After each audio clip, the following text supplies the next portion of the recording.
Renowned global studies expert Mark Juergensmeyer may be semi-retired, but he is not closing the history book on this chapter of warfare in Europe.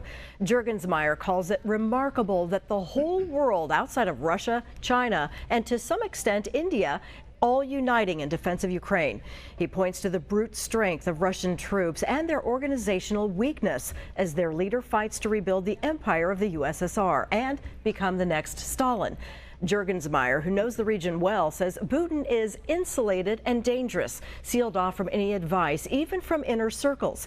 He's awed by the way that people are opening their hearts and homes to Ukrainian refugees and wishes the same had happened for Syrians, Afghans, Haitians, and others fleeing war over the years.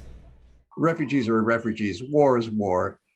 Hell is hell. And people need to be welcomed when they're fleeing the most horrible of circumstances. And I'm glad we're doing that with Ukraine. I just wish our hearts were greater when it came to other parts of the world. Juergensmeyer wonders if Putin would eventually accept a compromise, take the Russian-speaking areas of eastern Ukraine and leave the European portion as Ukraine. Meantime, he thinks it is risky and unlikely that someone within Putin's circle will take him out.